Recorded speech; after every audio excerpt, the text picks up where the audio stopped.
and welcome to another episode of the Radiance Chapter.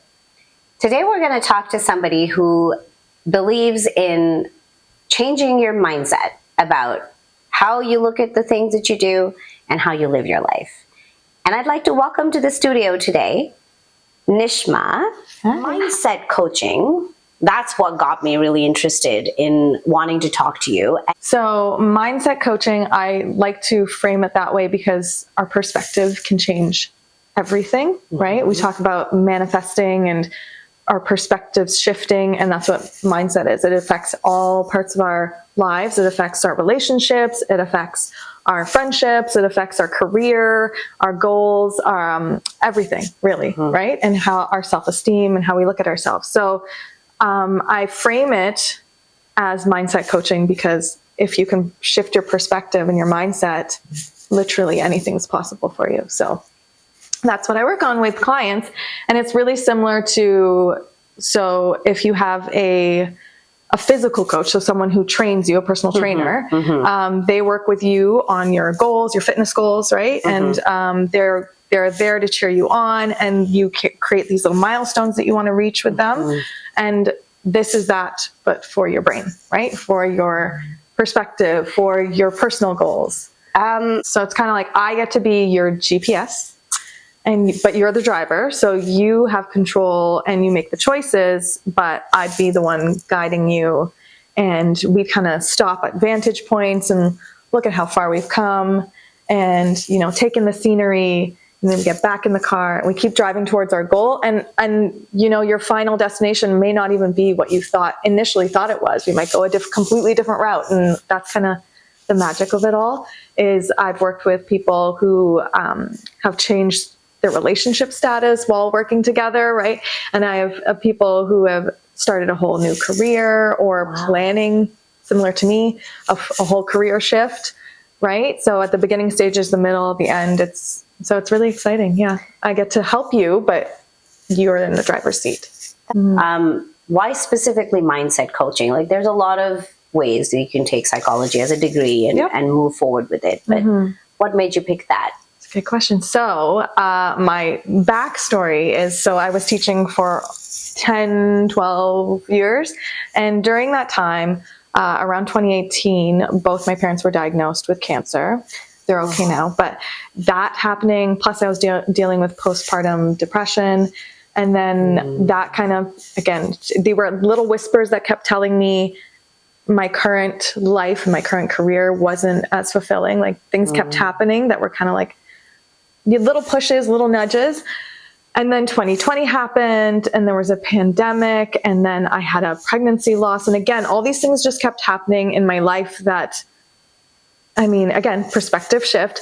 I could have seen them as all huge negatives. Yes, it was hard, obviously, but they changed me in such a way that I realized I started helping more people around me and having really important discussions with the women in my field and around me. And just, it made me really think, what is the impact I want to make? What is the impact I want to leave? And I started asking myself these really important, insightful questions. What kind of legacy do I want to leave? What kind of example do I want to set for my kids now? So all of these things that could have been seen as negative in my life, which definitely were hard, but it kind of pushed me.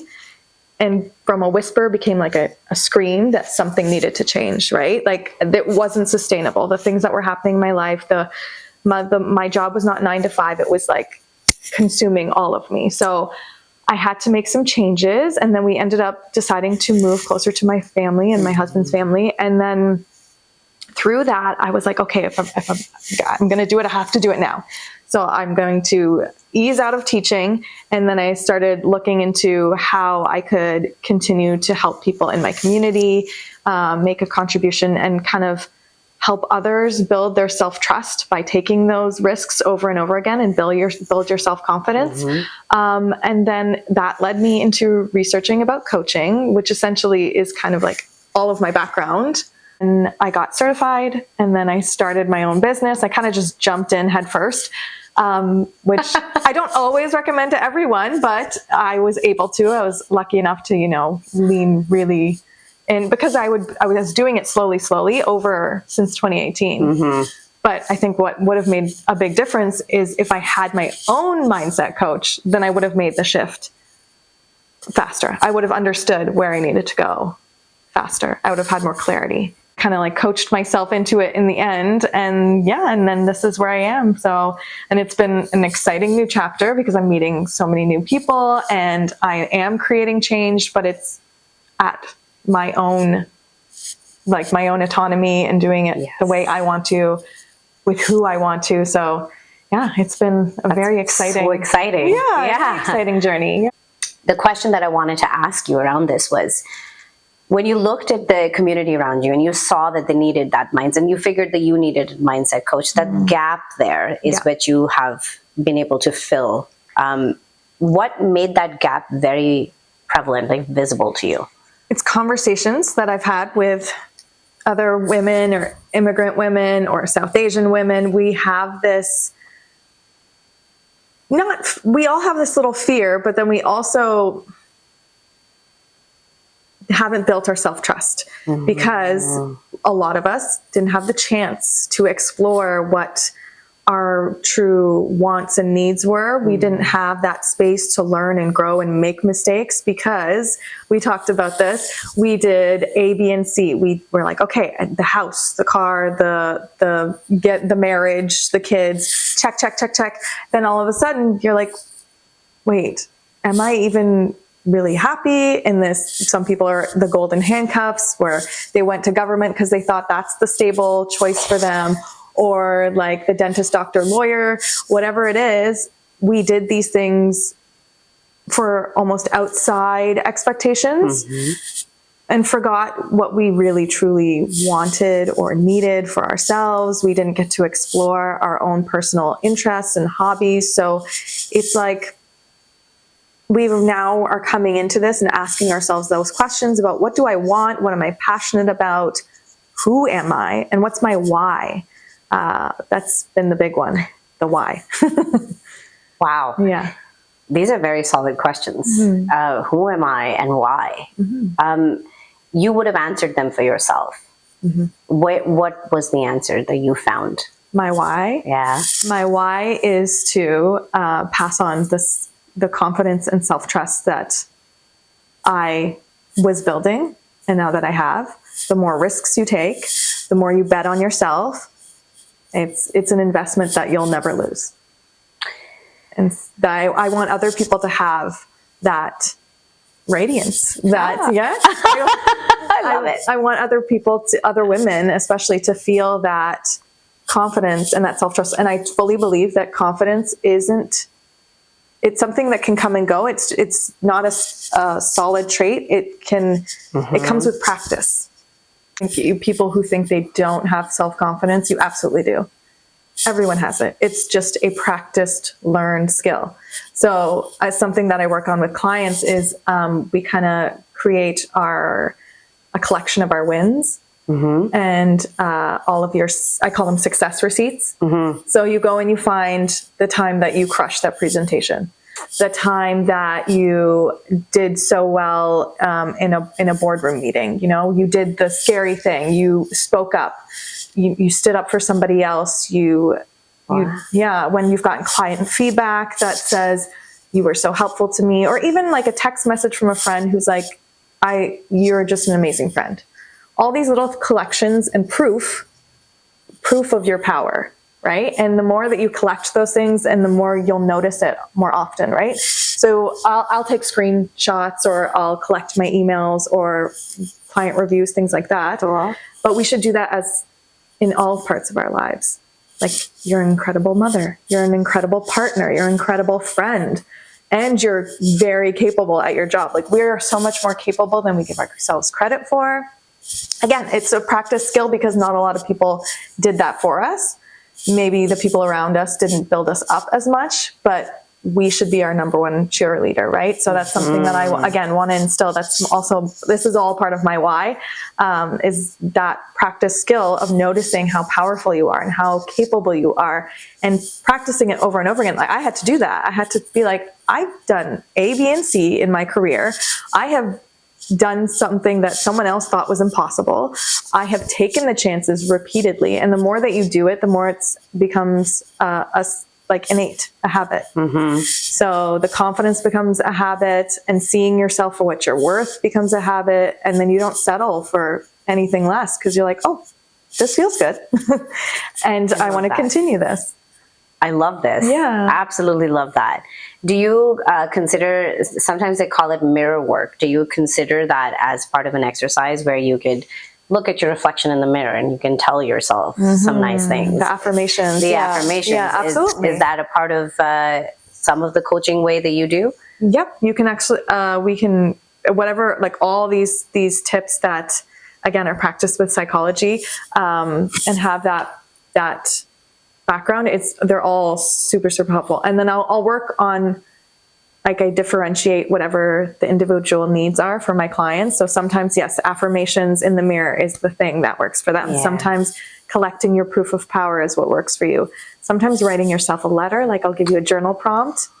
Oh, I like that. Write yourself a letter and looking back on what you've accomplished, like write down your 3 undeniable strengths, right? And then now explain when you've used them, different scenarios that you've used those strengths in. And then the more that you're like, oh, wow. Oh my gosh. Yes. I remember this time that I did this thing. We so easily forget the things that we did, all the great things that we did. So it's nice to remind yourself, reframing it to be like, I've seen a lot of this has been on Instagram as well. It's been a trend, but to frame it from the point of view of you as a child.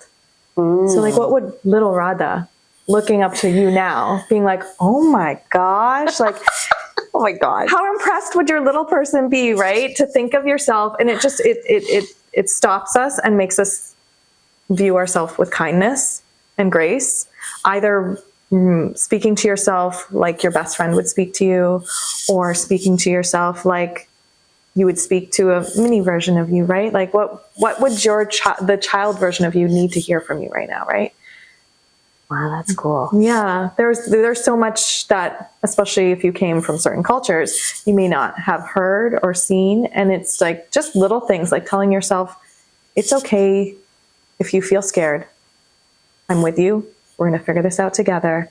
And just kind of like loving on the little version of you that's still there and needs that reassurance and guidance. Like that's all it is. Imposter syndrome is that also society telling us that we're not capable of what we are absolutely and fully capable of. And so reminding yourself, one, things that you've done and overcome in your life, as well as shifting the perspective to what would your best friend say to you? What would your mom say? Someone who loves you, what would they say to you? As well as like what the little version of you would think of you now. But we focus more on people that we want that love from. Like, I mean, my mom will always compliment me. If you met my mom, you'll know what I'm saying. And to me, that becomes like that's a given. Like my mom is going to compliment me because she loves me endlessly and unconditionally, and it will never stop. My husband also has that relationship with me. He appreciates me and loves me, so he's gonna.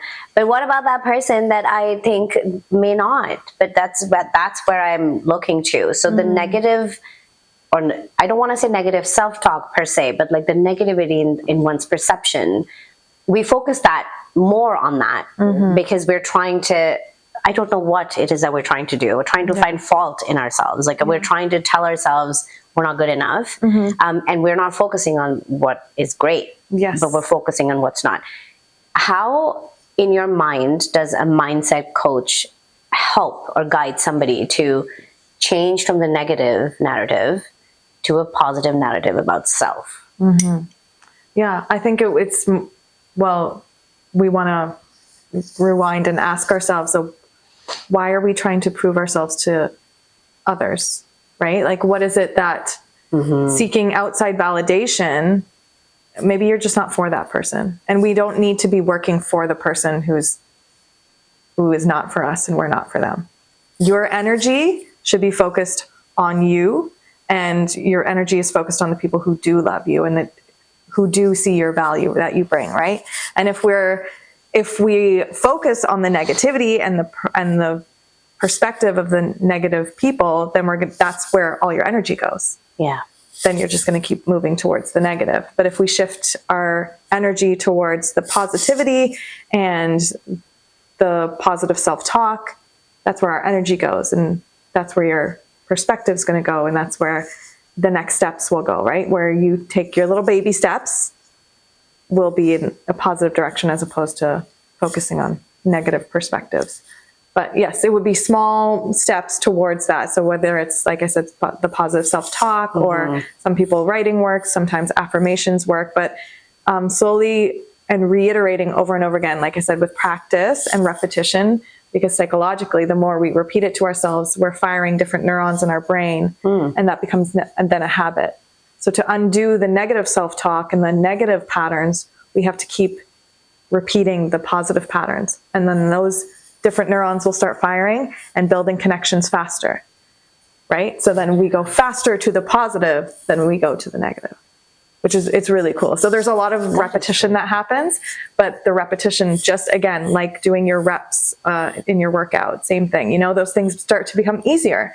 And then you can build up your stamina, you can build up your resilience, you build up towards your goals because of the practice. So some of it will feel a little bit repetitive, and then you'll start to feel growth, and you'll start to feel like it's easier. Wow. Right? Because you're building the synapses fire faster, and you're building new patterns in your thinking. That is a very, very cool analogy. The one that you bring up with the reps and the workout stuff, but like those goals and it all takes time. Okay. Absolutely. So that's the other thing. People go to the gym and start pretending like tomorrow you'll be fit, right? But like years and years of undoing of what you've done. And your brain works similarly as it's also a muscle. Exactly. So your analogy is really, really cool. I love it. The fact that you have to slowly and be on repeat mode and having to do that. It's perspective shift, right? So we call it like a wow moment or aha moment, right? Where I'll keep asking you similar questions, or I'll start pulling at something, and then all of a sudden you go, oh yeah, I guess I do think like that. And it's, again, they're gentle changes that slowly happen, but this is just a quick little narrative shift. And then I give you homework afterwards to be like, see what, I'll give you kudos to be like, that's amazing. Do you realize what you just did just now? You just shifted your thinking. You just realized something different about the way you look at yourself, or your relationship with so-and-so, right? And then they go, oh yeah, I guess so. I didn't think of it like that before. So we call it a wow moment. So it's like either wonderment or opportunity or something that sparks a wow. And then, after we celebrate that, then I give you homework, and then we have to repeat again. So that's how you get We'll keep coming back to that moment, and we're going to say, remember this little aha moment that we had. Now we're going to practice this. And it's going to build into a habit. But yeah, it happens more often than you think. But then again, over time, repeating that over and over again, these little mini shifts then create a bigger shift. Do you see that this is a pattern more prevalent in women? And then furthermore in South Asian women? 100%. Or, okay. Or is it like more of a woman thing as well? And then, yes, the subset of the South Asian women is maybe higher in terms of the ratio? Yeah, I would say in regards to, like we've been talking about the good girl syndrome a lot. Yeah, so it's something that comes up quite a bit because, again, we were all almost performing, doing this whole narrative of what we think we're supposed to do or what we think we're supposed to be. We don't create waves. We keep our head down and do the thing. Like for me, for example, in university, I didn't initially I wasn't in psychology. I started out being like, I want to be a helper. I'm going to be a doctor. Oh, okay. So I went I did biology, chemistry, and all the sciences in university, and then I failed chemistry. And then Me too. And then I took it again, and I failed it again. And I was like, oh no. So clearly I was like, okay, so, well, that's not working out. Yeah. I'm not going to be a doctor or a pediatrician. Well, chemistry is not your subject. Chemistry was absolutely not my subject. It's not the way that I learned, but I had to then shift my thinking because I was like, oh, but I still want to. That would have been a very big setback, though. Yes, but then I think that funny thing is, this has happened to in having conversations with clients and friends. This happens to so many of us, that we either started down that yellow brick road with the hope of the promise of the Emerald City, and then you're like, oops, either there's a huge, like, something that completely throws you off that It's just path. a Wizard of Oz. It's a Wizard of Oz. Nothing there. And then you get there. Smokes and mirrors. And then you get there and there's a smoke screen, and you're like, oh, this is not anything what I thought it would be. So there's a lot of that. And then a lot of, I'm doing this because that's what I thought is expected of me. And I'm not going to create waves. That's not what we do. That's what we were taught, to just, put your head down, do the work, and get it done. Yep. So then a lot of shifting that mindset to be like, I actually want to make waves. I do want to make a change. I do want to, shake things up. So we shift from being, quiet and staying small. I see that a lot, right? And not stepping into our power, into actually, I want to make noise and I want to step into my power, and I'm going to take up space. So that's really exciting to see that shift happen. But I do see the former often with women and South Asian women a lot. The people who come to me are usually ready for the shift and the change. They're looking for that change. They're looking for that guidance, and they're like, I'm ready. I want to start this journey, and I want to do something more, bigger, different, whatever it is. And I help them with that. And then there's others who won't come to me, or that's where it usually is. They're like, mostly because we don't understand maybe what a coach or a mindset coach is and what kind of value it brings to the table. It's in the same way that there's a little bit of taboo or stigma around therapy. Well, okay, so it is a subset of therapy, right? In a way, yeah. So whereas therapy focuses on kind of your history and right diagnoses and things like that, and coaching is forward. We're moving forward and we're setting goals in the future. So it's very future focused, very goals focused, and very present to future, right? We're planning ahead. That's amazing. This was my aha moment. Yeah. I don't know if you realize my aha moment happening to me. Yeah. So you're right. Therapy is like childhood trauma or like previous baggages and traumas that you may have grown up with, to like sort that stuff. Yes, exactly. But you are saying that is more about your future goals. So it's not about what you had been doing. It's about what are you going to do next, is where it is. So do you say that it goes hand in hand, or does it need to, or does it have to be, or not, or what's best? I think it's totally individual. I think people who have previously done therapy do really, really well in coaching, because again, they have like the practice with like, I know I need to change XYZ behavior or have practice with those skills.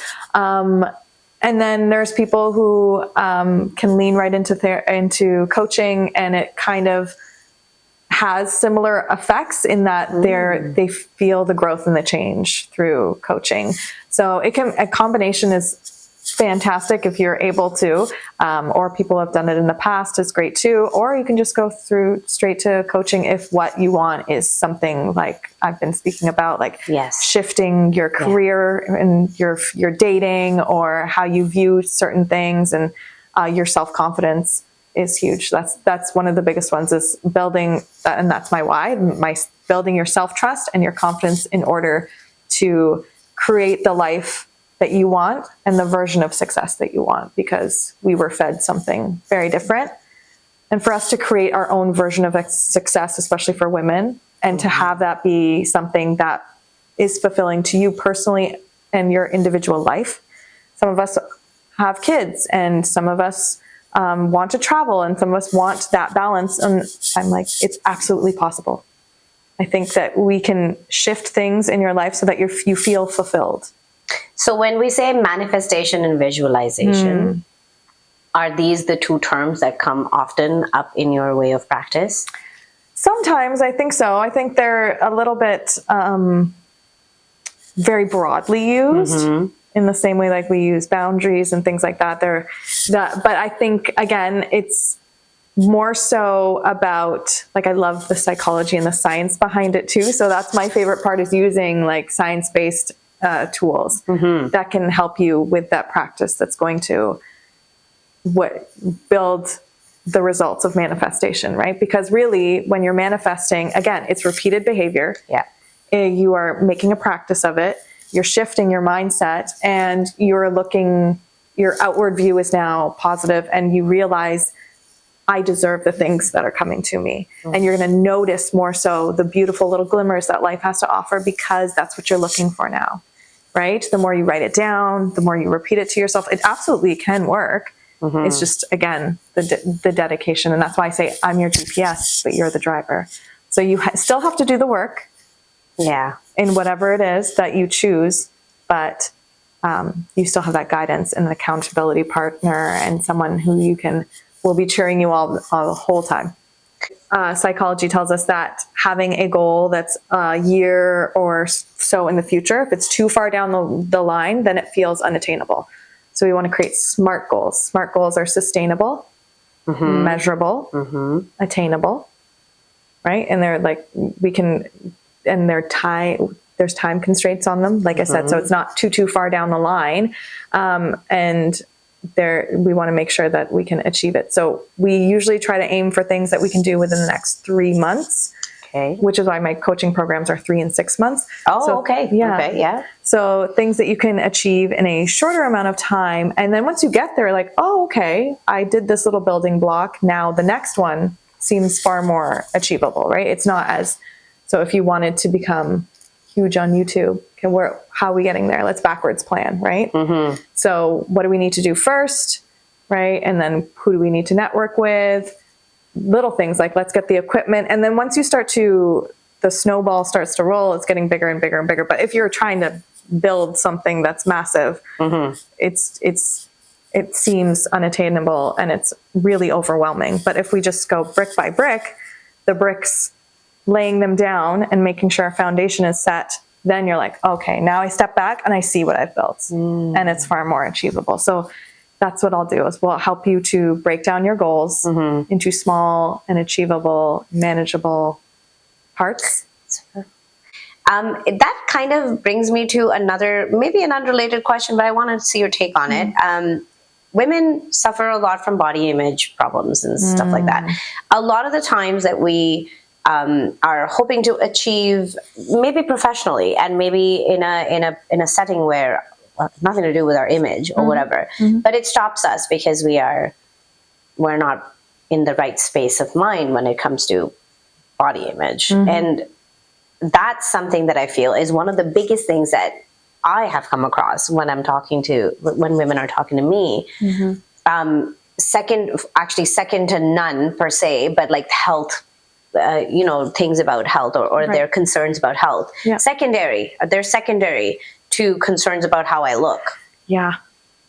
I find that as a difficult conversation to have. But as a mindset coach, do you have clients that come up with like maybe something like that as a request to instead of like maybe achieving something professionally, something like this? How would you what would you suggest to women where would you start to say, first of all, be nice to yourself? Yeah. Well, first of all, it's not your fault. Oh. I would say the way that you look at yourself, if it is in a negative frame, it's absolutely not your fault. Society has done this to us, right? And standards of beauty, right? And that is not something that we ourselves constructed. It's been constructed for us over time, right? Especially South Asian women, we have that European standard of beauty that's put on us. So none of it was created by you. So if you feel small or you don't feel as beautiful as you actually are, because we all are beautiful, it's absolutely 100% not your fault. So that's where I always would start. And then we're going to focus on the things that make us beautiful. And a lot of times we start internally, because again, similar to these things like making patterns and mirror work, we can start internally, because sometimes it's easier to name things that are a little bit that aren't as visible. And then we can also name things that are visible. And little things that I find are really helpful is that noticing what our bodies have done for us, being grateful. So practicing gratitude, like I'm able to walk, to breathe. I can hold my children. How special is that? I can lift them up and carry them, or my body carried a child. Like that's insane. So thank you, body, for giving me that. Like you're incredibly strong. We don't give ourselves that credit. And the fact that we're able, things like that. And a lot of times putting things into perspective, that when you're 75 and you're looking through your photo albums, you're going to look at 35 you and you're going to be like, I'm sorry, I thought I was ugly. I'm gorgeous. Look at me, right? There's that perspective shift, right? Look at down the line, if daddy or grandma or whoever was looking at their old photos and the way they speak about themselves, that's how we should feel now. Like how lucky. Wow. Right? And lean into those like self-care things that we deserved. Again, thinking of how a mini version of you might have been denied those things. Right? Yeah. Like take care of yourself, take yourself out. Take yourself out. Yes, take yourself out and treat yourself. Like take yourself out for a coffee date with yourself. Yeah, spending time with ourselves and just getting to know ourselves. Again, not a lot of us didn't have That's very difficult. Opportunity. Yeah. Yeah. Sitting alone with yourself is hard. Women would feel useless. Like women would feel, I'd rather be cleaning. I'd rather be like, I probably have groceries to do. I don't know. Maybe I have like something else to do. That's another thing. Like we value ourselves on our productivity, and rest is productive. And not only is it productive, it's necessary. We talk about this all. You can't pour from an empty cup. So, and you got to put the mask on yourself before you put it on anyone else. So we've all been instilled to be caretakers, but the person you need to take care of first is you, right? So we need to take care of ourselves first and foremost. And part of that is, again, loving on ourselves the way that we wish someone else had. Like little things like, oh, I love this little dimple that I've always had, like tiny things, and noticing what about you is unique. Like these things that I remember when, you probably went through this too, but I remember when our thick eyebrows were not it. Ugh. And look at all these fads come back and everyone's like, oh my God, your eyebrows. And I wish I'd never touched them. You know, like, me too. Right? These tiny little sticks above our eyes. I have those. It was horrible. I hated that fad. But literally everything is like secular. Everything's going to come back. All the trends come back. So why are we bothering to keeping up with all this nonsense? Just it builds self-confidence too, to just kind of stand in what you're wearing. And we've talked about this, like going to a party, like if you just come with the energy of, I deserve to be in this space, it'll shift and people are like, oh my gosh, you look so good. Right? Because Yeah, because you see women beautifully dressed, but sitting in a corner, not interacting, and it's hard to then go up and be like, "You're beautiful," because that person is denying themselves that. Exactly that, right? Again, that experience. Yeah. So part of that is like the self-image is the self-trust and the confidence that we might have been denied, and yes, we probably needed that validation from around us at times. But then, why not be that person for yourself? Again, and I always tell people, like, think of the little version of you, and it just brings that softness, because you realize you would never ever speak like that to a daughter or a niece, or right? You would never be cruel the way that we are so cruel to ourselves, and we say so many mean things about our body and the way that we look. But would you ever say that to your best friend? No, you would never speak like that to your best friend, to your mom, to a child, right? So I like challenge people to speak gently to yourself, and speak to yourself the way that you would to a friend, to your niece, your nephew, or little version of you. Like all that grace and care that you needed, that you look so beautiful today. Yeah. I like that. Look at the way you walked into the room, or the hair flip, any tiny thing. It starts small, and it's habits. and it will become easier. What part of that does that convert into? At what time does that convert into narcissism? Look at me. So gorgeous. Which honestly, sometimes we do have to lean in hard it feels ridiculous. All like the speaking to yourself and manifesting. Sometimes it completely feels silly, but then again, I think it builds that confidence, and then you're kind of you become a little unshakable. But I would rarely ever see it going into narcissism, because then you're more so, you don't care about anybody else's feelings, but we are often too aware of what everyone else is thinking and feeling. So we deserve to care less what everyone else is thinking and feeling and focus on ourselves. So not fully narcissistic. Yeah, no. Not entirely there. No, not entirely there. That's hilarious. Yeah. That is a very cool way to think, is to, when you are talking to yourself, you can be the person talking to a friend. Be nice. Yes. To yourself. We kind of have to break the habit first. How hard are these habits to break in your experience?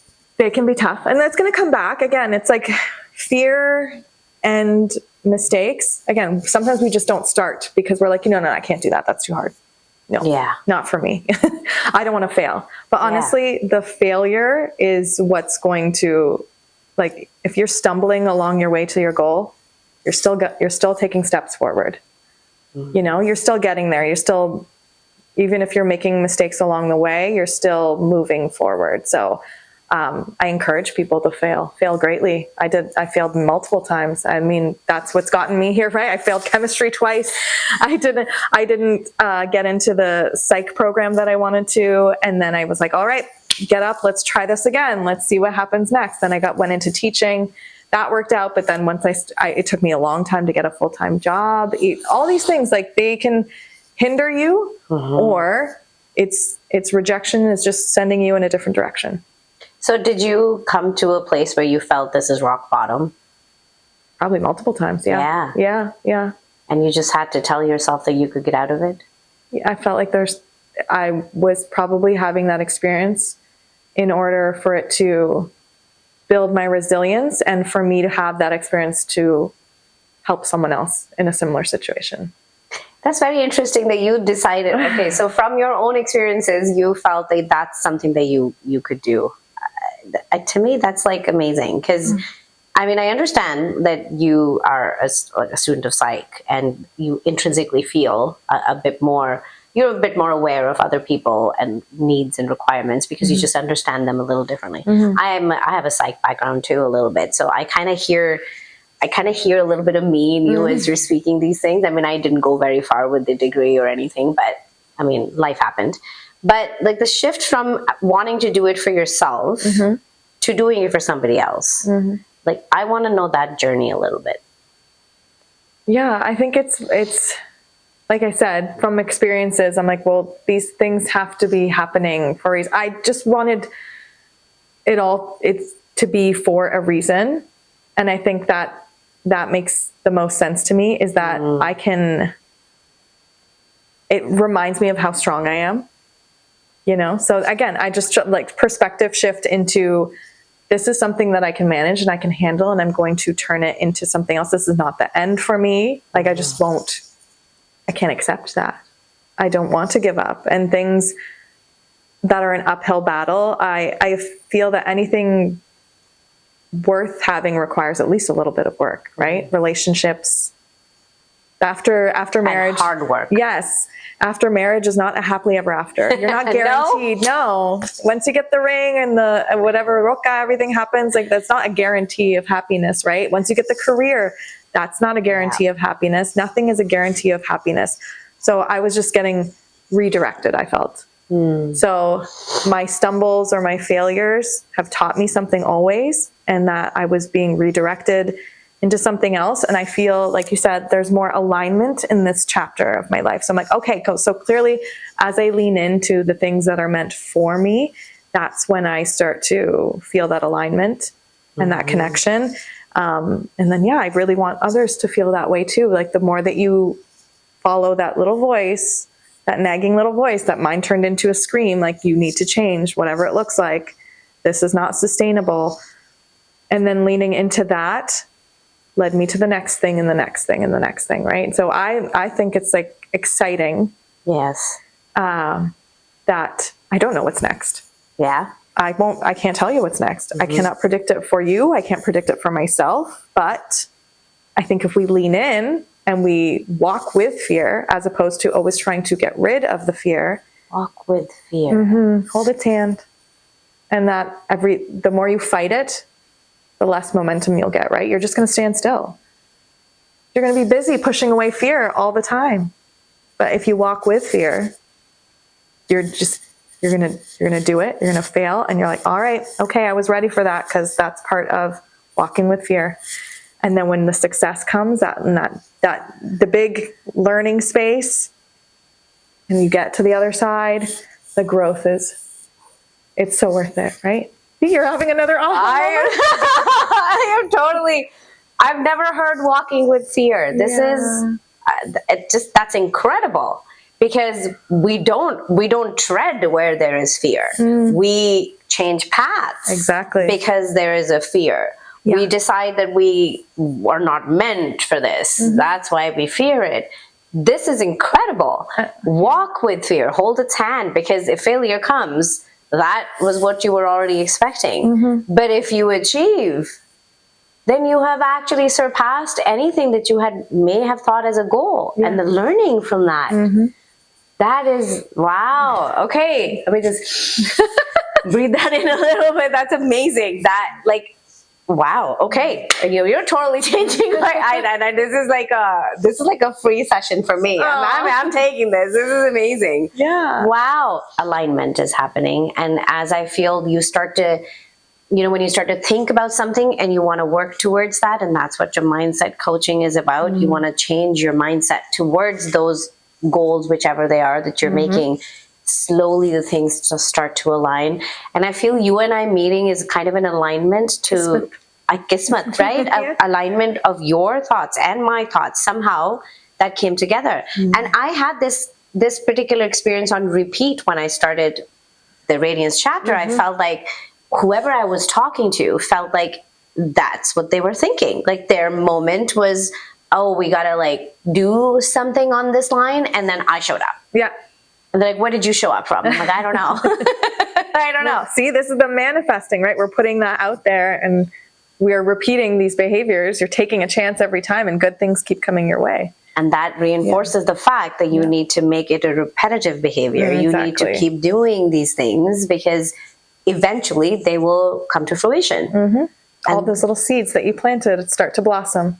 And you don't even know where you're planting those seeds. Or when you're planting those. And that's the other thing. Yeah. And do you believe, I believe a lot in karmic, Kismet. I mean, I also come from a culture which entirely is based on all of this stuff.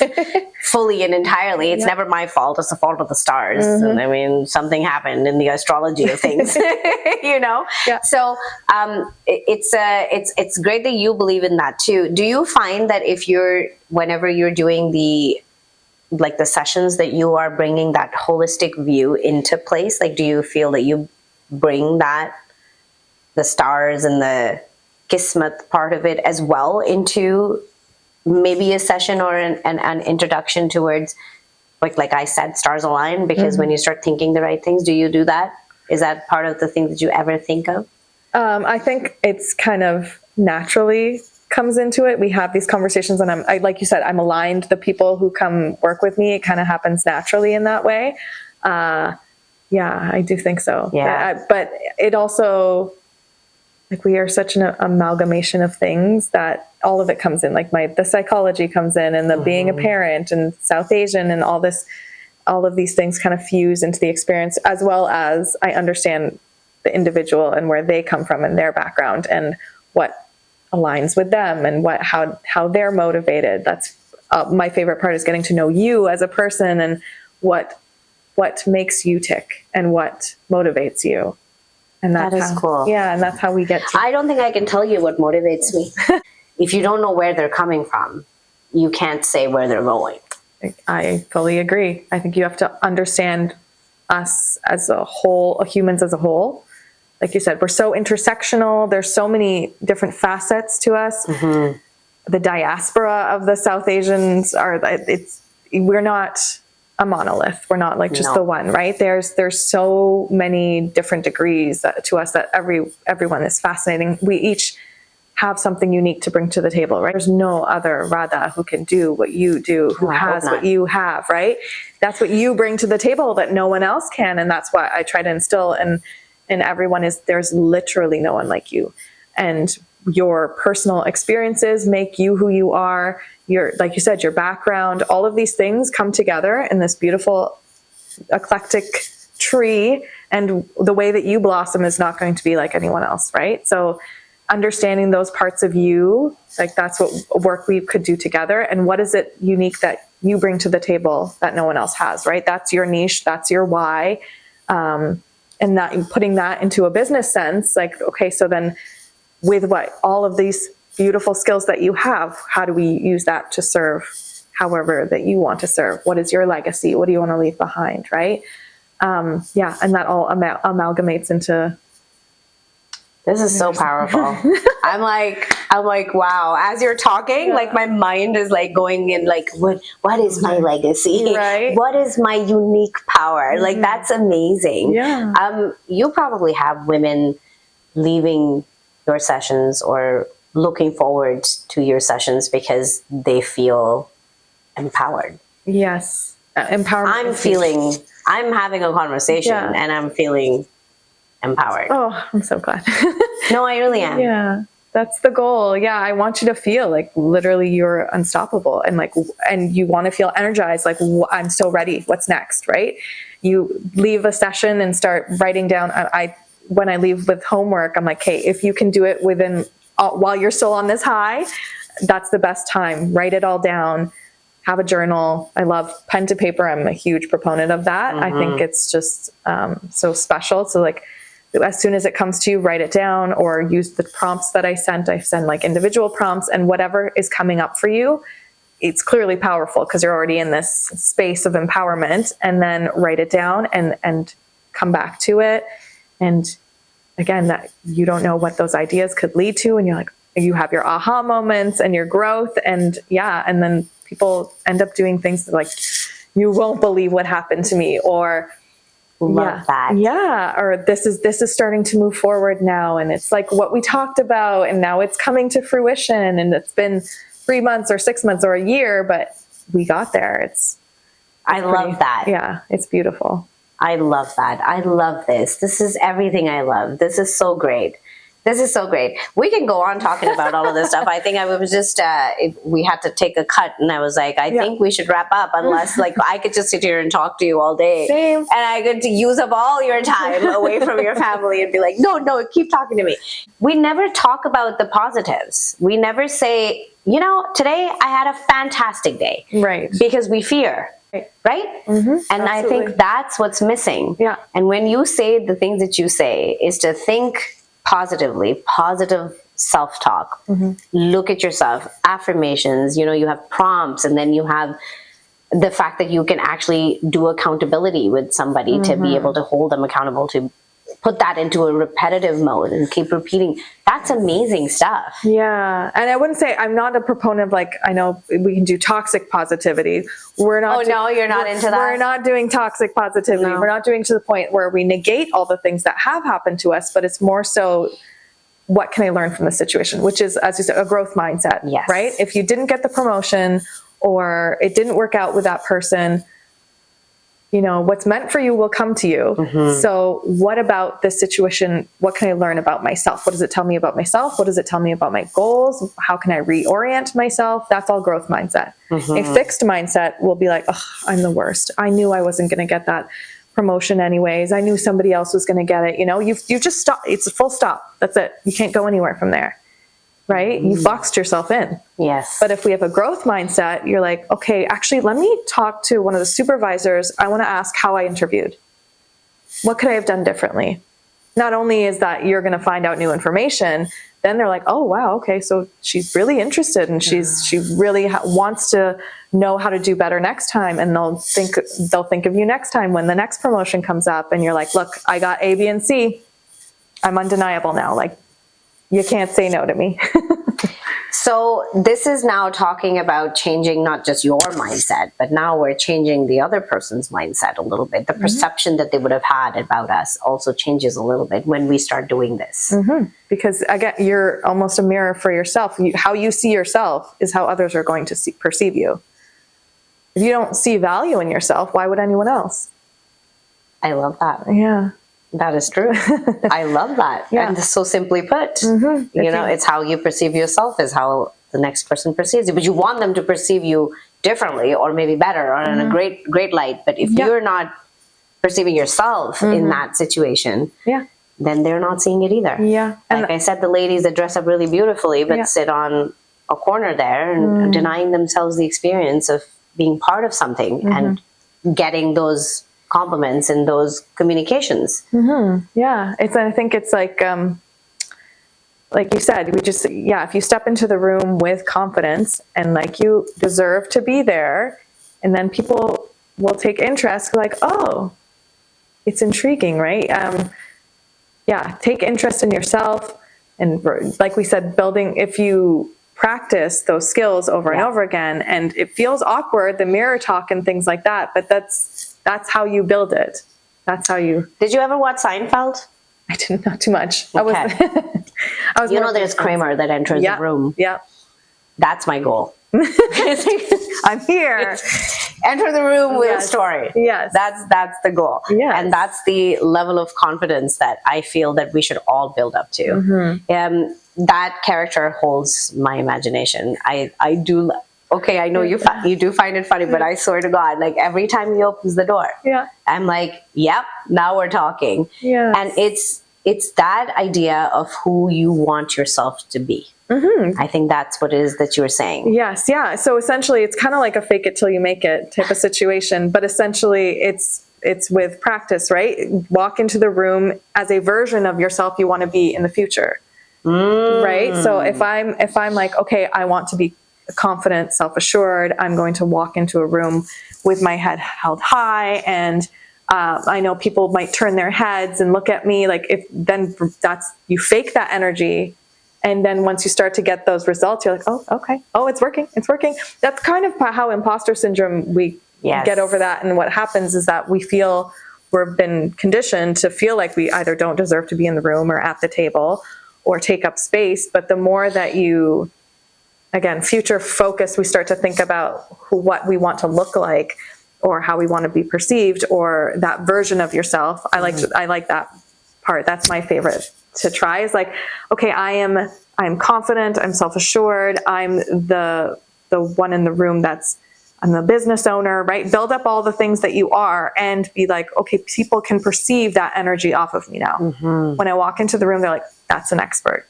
This person knows what they're talking about, right? And if you walk in with that energy, again, the perception will be that is who you are. And we are going to not just fake it till we make it. That's what it is. It's a practice behavior until it becomes habit.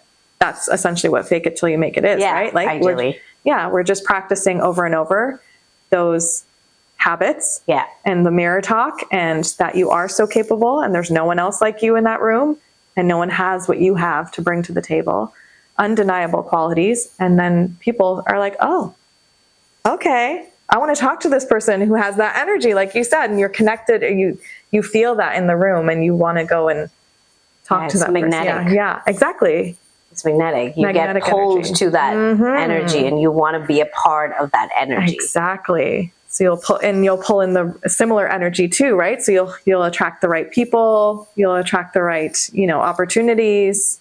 Like we just talked about, like how we attracted each other. So it can work in that way. Absolutely. Yeah, this is a very live example of what you're saying, actually. Yeah. That's pretty much how it happened. Yeah. It was energy through the internet. I didn't even meet you. We weren't even in the same room. And I was like, whoa, what is who? What? Yeah, I need to connect. That was how that came out. That's pretty awesome. The only little segue that I had that popped into my head, and I want to say it before we end the conversation, is that I also think that women are very hard on themselves, and yes, it's societal. I know it's the society's pressures, is how you have been brought up, and the things that you have been told, and maybe not having people in your court. That's hard. Growing up as women, a lot of competition and a lot of I'm better than you, or my boyfriend's prettier than you, and or my girlfriends are like, look at my girlfriends, they're all beautiful, and you're not, like, that kind of stuff. And we see all of that, Gossip Girl, and all of those things that we know of.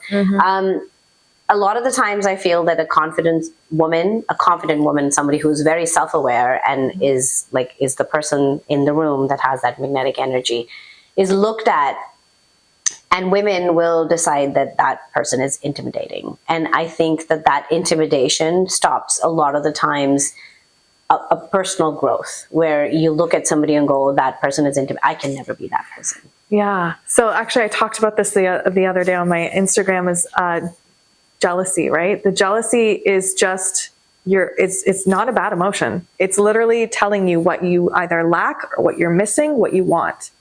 Right? So if you feel that way about someone else in the room, what is it about them that's making you go, I don't know that, I don't like the way they carry themselves. Or maybe you really do like the way that they carry themselves and you want to have that energy.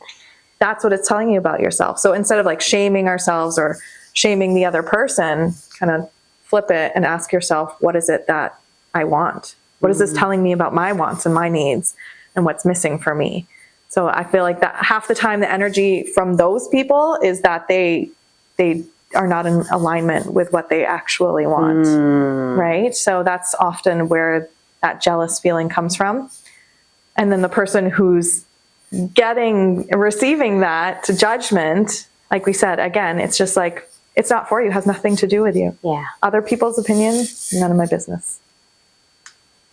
Their opinions about me, none of my business. That's, again, their perspective and their... Yeah, we don't bother with people's opinions or people's ideas about us. We bother with our idea about us, which is what makes the big difference. Exactly. And that's where a mindset coach comes into place. Exactly that. Somebody who's able to understand where you're coming from, who you are, and where you need to be going to achieve that mindset. Yes. Yeah, exactly. Love it. Love it. This is Nishma is here in Ottawa. She is in Canada. So I would highly suggest to look up her page. And it's actually a lot of information there already, which is where I found so much stuff that I could really go through and relate with. And I would encourage everybody to actually look her up there. And if you want to connect with me, Nishma.Baradia on Instagram. IG, is I'm there a lot, so you can chat with me there, or my website, nishmabaradia.com. There we go. That's it, folks. I hope everybody watching took something from this conversation. I took a lot. I had a couple hair-raising moments as well, and a couple aha moments, as everybody must have seen when Nishma was like, "You have an aha moment." Yes, I am. Yes. And it's important, I believe, that you take the time to give yourself the grace and the love that you expect to be given to you from others, or that you would give to somebody that you love at 100%. The same time. I think, don't you love yourself? You want to love yourself. Yes, that's, I think, a beautiful place to start, is to just love on yourself the way that you would. I think so, someone too. else you love. Yeah. Why not? Amazing. What a great conversation. Thank you so much for coming in, Nishma. Thank you. I will keep you accountable. You're going to hold me accountable. I love that. I need accountability. I'm very bad with accountability. I'm answerable to nobody. That's how I believe. Kind of good, too. And hope to see you next time. Bye-bye. Bye. Thank you.